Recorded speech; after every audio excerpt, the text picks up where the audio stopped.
성주 참외는 전자레인지 참외다. 이런 괴담이 난무했던 것도 알고 계시죠? 네. 네.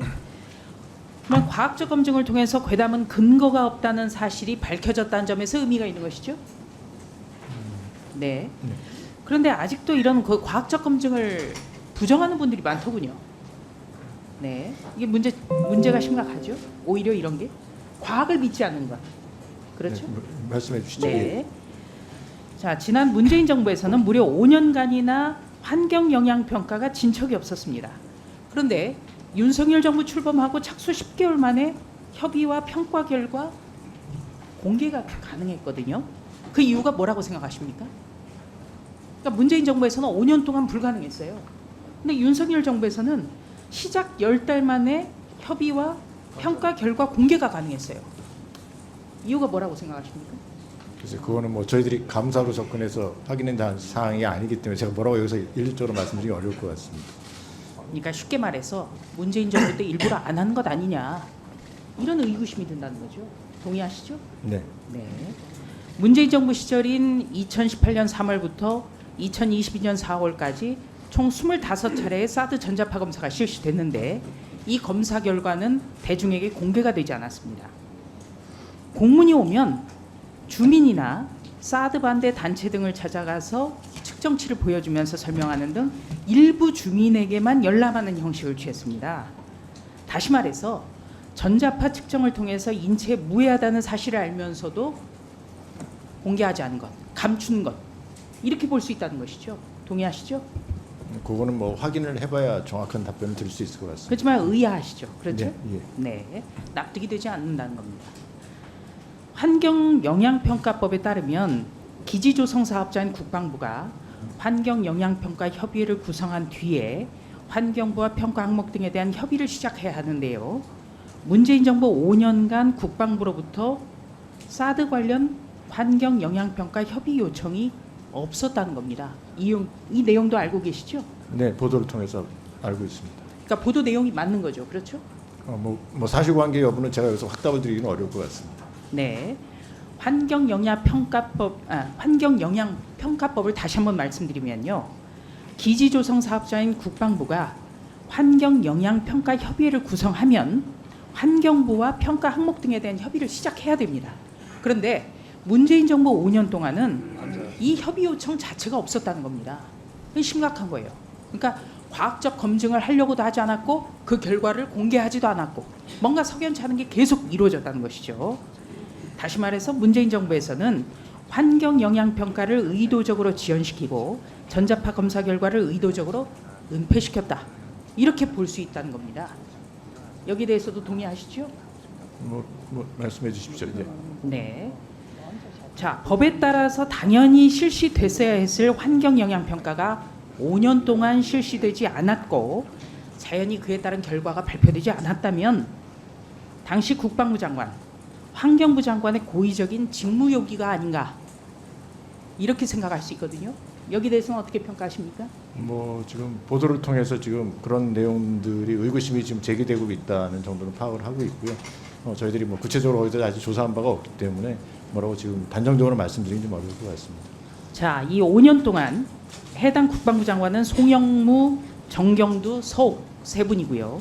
환경부 장관은 김은경, 조명래, 한정혜 이렇게 세 분입니다. 자, 그렇다면 감사원은 문재인 정부 국방부의 사드 환경영향평가 지연 의혹에 대해서 원칙에 따라서 감사할 생각이 있습니까? 네, 오전에도 말씀드렸다시피 이건 우선 지금 현재 저희들이 계획을 갖고 있는 건 아닌데 혹시 뭐 감사 청구가 들어오든지 하면 저희들이 적극 검토하도록 하겠습니다. 네, 감사 청구가 들어오면 한다. 네. 예. 네. 그렇다면 감사 결과에 범죄 혐의가 있다고 판단될 경우에는 수사기관에 고발 또는 수사 요청도 해야겠죠? 네, 그거는 뭐 감사 결과에 따라서 그런 혐의가 있다면 당연히 저희들은 당연한 의무라고 생각하고 그런 조치를 하고 있습니다. 네, 알겠습니다. 다음은 법원행정처장에게 질의하겠습니다. 네. 처장님, 네. 판사들이 가장 강조하는 게 진실이라고 그러네요. 그렇습니까? 네. 네, 진실만을 답하세요. 이런 거 많이 하시죠. 그렇습니다. 네. 그래서 9월에 퇴임을 앞두고 있는 김명수 대법원장이 역대 최악의 대법원장으로 불리는 이유가 여기 있습니다. 얘기 들어보셨죠? 자, 말씀. 네, 바로 대국민 거짓말 때문이에요. 동의하십니까? 그 상황을 잘 알고 있습니다. 네. 지난 2021년 2월 임성근 전 부장판사 사표 제출 및 반려 과정에서 녹취록이 공개가 됐고요. 김명수 대법원장의 대국민 거짓말이 드러났습니다. 맞죠? 네, 그 부분에 대해서 대법원장님 하여간 의견을 말씀하신 것으로 알고 있습니다. 네. 사법부의 수장이 국민을 상대로 거짓말한 게 드러났단 말이죠. 진실을 강조하는 사법부 수장이 거짓말을 했다면 사과하고 사퇴해도 부족했을 텐데 제대로 된 사과조차 아직까지 없습니다. 그렇죠? 제가 행정처장 오기 전이긴 합니다만은 좀 송구하다는 입장을 표명한 것으로는 알고 있습니다. 그 내용이 지금 의원이 말하는 수준에 이르는지에 대해서는 제가 말씀드리기가 좀 네, 어렵습니다. 제가 질의한 것은 제대로 된 사과가 없었다는 겁니다. 자, 김명수 대법원장에 대한 수사는 법과 양심의 최후 보루인 사법부 신뢰 회복이 달린 문제입니다. 결코 회피해서는 안 된다고 생각을 하거든요. 어떻게 생각하십니까? 맞는 말씀입니다. 네, 좋습니다. 자, 김인경 부장판사는 임성근 전 부장판사가 사표를 제출하면서 대법원장 면담 요청할 당시에 법원행정처 차장이었어요. 그리고 또 국회에 김명수 대법원장의 허위 거짓 답변서를 결재한 최종권자입니다. 그렇죠? 그러니까 그 김 부장님의 입장을 제가 정확하게 알지 못해가지고 지금 의원님 말씀에 정확하게 답변 못하지만 원론적으로는 어쨌든 이 사건이 갖고 있는 성격에 비추어서는 뭐 소상하게 본인이 경험한 사실을 밝혀서 수사 과정에 반영될 수 있도록 해야 되는 것이 아닌가라는 생각을 갖고 있습니다. 네, 참고로 말씀드리겠습니다. 두 부처의 배석에 계신 분들이 답변을 하실 기회가 간혹 있습니다. 그때 발언대에 나와 계시면 이쪽 열에 계신 위원님들이 얼굴을 보면서 질의를 할 수가 없다는 문제 제기가 있어서 핸드마이크를 활용해서 뒤에 배석에 계신 분들은 핸드마이크를 잡고 그 자리에 앉으셔서 일어서 사는 것도 저희들 뭐 그렇게 적절하지 않은 것 같아서 앉은 자리에서 필요할 때는 답변을 해주시기 바랍니다. 우리 행정실에서는 핸드마이크 좀 준비를 잘 해주시고요. 총장님, 예. 사실관계를 쭉 좀 확인을 할 테니까요. 아까처럼 그렇게 흥분하시지 말고 사실관계를 좀 확인을 좀 해주셨으면 좋겠습니다. 예. 자, 지난번 그 권익위원장에 대한 감사 결과 보고서 관련된 의결을 하기 위해서 모였던 우리 감사위원 회의록을 좀 보면요, 우리 원장님 제척 여부에 대한 논의가 좀 이어집니다. 그 과정에서 우리 사무총장님이 이렇게 얘기해요.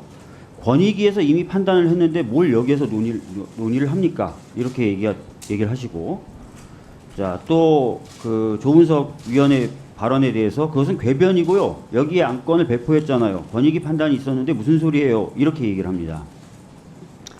자, 이렇게 얘기하신 배경이 되는 게 권익위가 감사원에 제출했던 5월 9일 회의 관련된 자료를 토대로 하신 거죠? 저희가 대심 전에 미리 검토 보고 드린 자료도 있고요. 예. 거기도 상관없다고. 예, 권익위 자료도 있고 그렇습니다. 그러니까 권익위에서 이미 판단을 했다라는 표현은 그 자료에 기반하신 말씀이신 거죠? 5월 9일 회의했고 5월 중순쯤에 보고서 정리해서 저희에게 문서로 네. 또 전달하고 직접 전달도 하고 그랬습니다. 네. 그래서 원장님 그- 관련 사항으로 그 전달받았습니다. 자료에 관련돼서 말씀하신 것으로 저희들이 담당하는 연락관 통해서도 확인을 했고요. 그런데 이 권익위가 보냈던 자료를 보면 이렇게 돼 있어요. 그러니까 조사 담당 공직자에 대해서 고소 고발을 제기한 경우에 피조사자가 이 조사 담당 공직자가 신고 회피 의무가 발생한다고 볼 경우에 해당 조사를 회피하기 위해 악용할 소지가 있으므로 신중하게 해석 적용할 필요가 있다. 이런 문구가 있어서 아마 총장이 그렇게 얘기하신 것 같아요. 맞죠? 예, 그래가지고 짧게 답변을 해주세요. 그렇죠? 예. 맞고요. 그리고 그쪽에서 네, 예, 감사원장님에 알겠습니다. 관한 거는 네, 또 알겠습니다. 취지를 설명해 줬습니다. 네. 자, 그런데 정작 이 자료를 감사원에 보내면서 공문으로 뭐라고 같이 보내냐면 다음 페이지 좀 보여주시죠. 이렇게 보냅니다. 이 자료에 대해서 뭐라고 설명하냐면 이 자료는 관계기관 협의회 회의 자료 및 논의된 사항인데 의견 수렴을 위해서 만든 자료이기 때문에 기관의 최종적인 의견이 아님을 알려드립니다. 즉 권익위의 최종적 의견이 아님을 알려드린다는 문구가 명시된 채로 보내집니다. 권익위의 문구 표현은 존중하고요. 다만 그 실질적인 내용이 그 취지가 자, 그 객관적 사실이나 법령 취지에 부합합니다. 감사원에 자료를 보내면서 표지격으로 이게 기관의 최종 의견이 아님을 알려드립니다라고 명문으로 기재를 해서 보낸 거예요. 자, 근데 총장님 아까 회의록에 뭐라 그랬냐면 권익위에서 이미 판단이 끝났다라는 취지로 얘기했고, 그죠? 권익위 판단이 있었는데 무슨 소리냐? 궤변이다. 이런 식으로 윽박을 지릅니다. 자, 근데 정작 권익위는 이 자료를 보내면서 권익위 최종 판단이 아니다 라고 얘기를 했고, 심지어는 6월 15일 날 따로 보도자를 내서 감사원이 그렇게 얘기하는데 이거는 그 자료는 최종적 결과를 도출하지 않은 채 추후 회의를 통해서 최종적으로 결정하기로 했고, 다만 당시 회의 결과를 공유한 것에 불과하다라는 해명제를 또 내요. 그 따라서 권익위 내부에도 잠깐만요. 이견이 있는 따라서 것으로 알고 있습니다. 따라서 총장님이 얘기하신 것처럼 권익위에 이미 판단을 했다. 권익위 판단이 있었다. 이런 말은 사실과 다른 겁니다. 사실 그 권익위 내부에도 좀 복잡한 문제가 있는 걸로 알고 있고요. 자, 남은 그래서 기관이라서 제가 언급은 기관의 않겠습니다. 알고는 공식적 있습니다만 입장을 그리고 내용은 다 공문으로 작성을 합리적이고 했고 지혜로운 얘기입니다. 보도 설명 자료로 기자들에게 배포까지 했잖아요. 그러면 그게 기관의 입장인 거죠. 자, 그래서 예, 기관의 기관의 입장이라 할 수 그렇지 없고요. 않음에도 불구하고 그것이 마치 기관의 입장이고, 그래서 권익위가 이미 판단을 마쳤는데 왜 논의하냐라고 얘기하는 어떤 것은 순간에 그 기관에서 허위에 허위 보도자를 불과하다, 배포하기도 이런 했지 않습니까? 자, 총장님께 더 이상 여쭤보지 않겠어요. 왜냐하면 총장님은 제 질의를 들으실 생각이 없어요. 너무 안타깝고요. 원장님께 그럼 이어서 질문하도록 하겠습니다. 자, 원장님, 이렇게 권익위가 본 기관의 최종 의견이 아니다라고 명문으로 보냈음에도 불구하고 권익위가 이미 판단 다 했다. 권익위가 이미 판단을 다 했는데 무슨 궤변이냐? 라고 회의석상에서 얘기한 거 바람직합니까? 뭐 아마 총장은 이제 그 문구를 그렇게 해석을 한 것으로 아니죠. 이해를 합니다. 명문으로 최종적인 의견이 아니다라는 걸 써놔요. 아까 보여드린 것처럼. 예, 예. 그렇기 때문에 권익위가 이미 판단을 마쳤다는 것은 사실이 아닌 허위의 사실입니다. 그리고 근데 지금 공문이 온 게 6월 7일자 아니겠습니까, 저게? 6월 그죠? 7일자입니다. 예. 근데 회의는 6월 1일 날 있었습니다. 그래서 그 저희가 이렇게 5월 말씀드린 예, 취지가 또 29일 있어요. 날인가 이제 원장님, 내용만 아마 전달을 원장님, 받았던 것 저희가 같습니다. 이렇게 말씀드린 취지는 또 있어요. 자, 넘겨주시죠.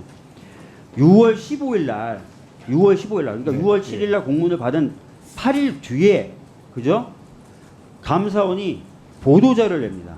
보도자를 내면서 권익위도 제척 대상이 아니라고 인정을 했는데 라고 하면서 보도자를 냅니다. 그 6월 7일 날 권익위가 해당 문건을 보낸 그 다음에 보도자로 배포한 거 맞죠? 그러면 예, 예. 아, 이게 권익위의 최종 판단이 아니구나라는 걸 알면서도 이런 보도자를 배포한 게 되는 겁니다. 자, 옆에 계신 법원행정처장님께 여쭤보겠습니다. 자, 이게 뭐냐면 박희영 용산구청장 공소장인데 이게 뭐냐면 허위 보도자를 배포했다는 것으로 공소당했어요. 참사 당일날 회의를 안 했으면서 참사 당일날 회의를 했다라는 내용을 담은 보도자를 배포해서 허위 공문서 작성 및 행사죄로 공소가 제기된 것이고요. 다음 장 넘겨주세요.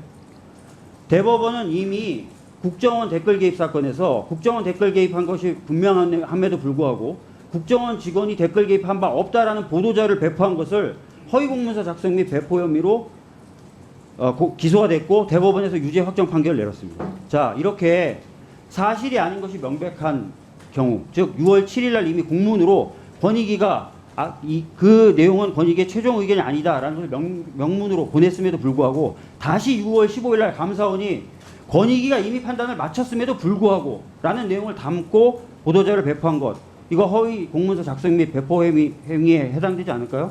어떻게 생각하십니까? 지금 말씀하신 판례에서 제시한 일반론은 제가 알고 있습니다만 그 일반론을 지금 말씀한 자료를 제가 지금 듣고 나가지고 바로 판단하기는 좀 따져봐야 할 건 있을 것 일반적으로 같습니다. 그러면 허위 및 명백한 사실을 담아서 공공기관이 보도자료를 작성해서 배포하면 허위 공문서 작성 및 배포가 되죠. 그렇습니다. 일반적으로. 따라서 6월 7일 날 이미 권익위가 명문으로 이것은 최종 의견이 아니다라는 공문을 보냈음에도 불구하고 그 사실 알면에도 불구하고 권익위가 이미 판단을 마쳤다라는 허위의 내용을 담은 보도자를 작성해서 배포하는 사실은 허위 공문서 작성 및 배포 행위에 해당되고 여기에 따라서 여기에 대해서는 응분의 형사적 책임을 져야 될 거라고 생각합니다. 뭐그 자, 부분에 대해서는 박형수, 예. 조금 답변을 예, 드리겠습니다. 답변하십시오. 예, 그 부분에 대해서는 뭐 최종적인 판단은 사법부에서 해야 되겠지만 이런 저희들 입장을 말씀드리면 지금 뭐 최종 의견은 아니었다고서 명문에 뭐 공문에 앞에 써서 이렇게 왔는지 몰라도 그 회의 결과의 취지로 볼 때 그 부분에 대해서는 전체적으로 피조사자와 조사자의 관계에서 고발을 했다고 조사를 안 하게 되면 그런 걸 신중하게 자, 판단 박종현 해석해야 의원님. 된다는 내용을 적었기 때문에 그렇게 저희들은 해석을 했다 그렇게. 여러 가지 의견 중에 하나다라는 걸 명시해요. 박주민 예, 의원님 예. 답변하는 시간에 예. 그러니까 자, 저희들은 그렇게 해석을 했다 하는 측면에서 말씀을 드립니다. 네. 자 박형수 위원님 질의해 주시기 바랍니다. 자 박형수 위원님, 질문 좀 합시다. 자 지금 갈 길이 멉니다. 갈 길이 멉니다. 자 박형수 위원님 질의하겠습니다. 질의해 주시기 바랍니다. 예, 박형수 의원입니다. 감사원장님, 네. 저도 전현희 국민권익 전 국민권익 위원장 감사 결과에 대해서 몇 말씀 여쭤보겠습니다. 자, 이것과 관련해서 감사위원 회의가 열린 것이 6월 1일이죠. 네.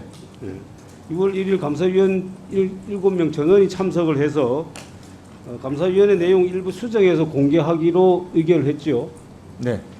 그런데 6월 8일 날 주심 감사위원이 지금 감사원장님 없이 다른 감사위원들끼리 모여서 간담회를 개최를 했죠. 네. 그리고 그 간담회 결과를 반영을 해서 이 감사 보고서 내용을 수정해 달라라고 사무처에 요구를 한 것이죠. 네, 그렇게 보고 받았습니다. 자, 이 부분에 대해서 지금 주심위원도 그렇게 얘기를 하고 전현희 지금 전 권익위원장도 그렇게 얘기를 해요. 이렇게 해서 수정 의결을 하기로 요청을 했는데 수정 요구를 안 받아들이고 사무처에서 일방적으로 이거를 발표를 했다. 지금 이렇게 지금 주장을 하고 있죠. 그 부분에 대해서는 뭐 그 간담회라고 자, 하는 일단 제가 그거 물어보겠습니다. 예, 그렇게 지금 주장을 하고 있죠.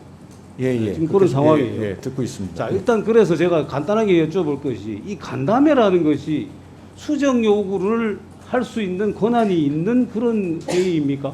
그렇지 않습니다. 자, 조금 설명을 좀 드리면요. 또 하나만 더 물어볼게요. 예? 제가 6월 1일 회의에서 감사원장이 혹시 의장으로서 자, 이 추후에 더 논의할 부분은 감사위원들끼리 논의를 해서 간담회를 해서 수정할 것을 요구해라 이렇게 위임한 적 있습니까? 그런 적 없습니다. 없지요. 예. 네, 그러면은 지금 감사위원이 간담회를 하고 난 다음에 그 결과를 가지고 수정 요구하는 거 그 자체가 잘못되고 불법적인 거 아닙니까? 어떻게 생각하십니까? 그래서 불법적인지 여부는 일단 저도 좀 사실관계를 좀 파악해 보아야 되기 때문에 진상조사를 시켜놓은 부분이고요. 일단 그 간담회 성격하고 그 위임 여부에 대해서 조금만 설명을 드리면 간담회라고 하는 것이 저희들이 법적으로 있는 뭐 위원회는 아닙니다. 그냥 통칭으로 그냥 위원들끼리 모였을 때 간담회라고 하고 자기들끼리 뭐 차담회라고 얘기해도 하고 차 한잔 마시는 그런 성격입니다. 그래서 그 사실 간담회라는 걸 통해서 위원회에서 의결된 부분과 예, 지금 현재는 제1사무차장입니다. 당시에 제가 기조실장이었고요. 네. 지금 그때 당시의 상황은 이랬습니다. 여러 번 말씀드렸지만 수차 다 수정을 해서 당초에 그 위원회의에 수정 의결됐던 내용이 충분히 반영됐는데 그 뒤에 위원회의에서 논의조차 되지 않은 주요 전현희 위원장에게 불리한 사실들을 크게 두 군데나 서해 공무원 관련 그런 내용들이나 두 군데를 아예 통으로 드러내 버렸습니다. 그런 상황에서 이걸 더 이상 방치하다가는 뭐 시행 과정에서 위원회의에서 의결된 것하고 전혀 다르게 시행될 수밖에 없는 굉장히 위험한 상황, 위중한 상황이었습니다. 그래서 제가 그 내용을 같이 제가 파악을 하고 이렇게 방치해서는 안 되겠다 해서 제가 아이디어를 냈습니다. 이거는 방법이 없다. 우리 규정에 있는 대로 시행을 해야 된다. 근데 현재 우리 전산 시스템은 이때까지 그런 적이 없었는데 주심위원이 자기가 반대, 그분은 모든 게 불문 의견이었습니다. 그런 상황에서 자기가 시행을 안 하겠다고 계속 간담회를 이번 간담회가 끝내줄게, 이번 간담회가 끝내줄게 하면서 3일을 끌었습니다. 근데 그날 오후가, 원장님은 내일 출국을 하셔야 되는데 그날 오후가 됐습니다. 이건 특단의 조치를 취해야 된다. 그래서 제가 아이디어를 내서 그 전산부서에다가, 제가 전산부서가 제 소관입니다. 기조실장 소관입니다. 그래서 제가 이거는 방치할 수 없으니까 우리 규정대로 주심위원 열람할 수 있는 상태로 만들어주고 버튼 눌러야 다음 단계로 넘어가게 하는, 이거는 우리 규정에도 없는 것이다. 그냥 그동안 그렇게 관행적으로 해왔을 뿐이지. 그래서 제가 판단하에 그렇게 건의를 드렸습니다. 그래서 다 수용을 하셨습니다. 그렇게 해서 시행을 했습니다. 이상입니다.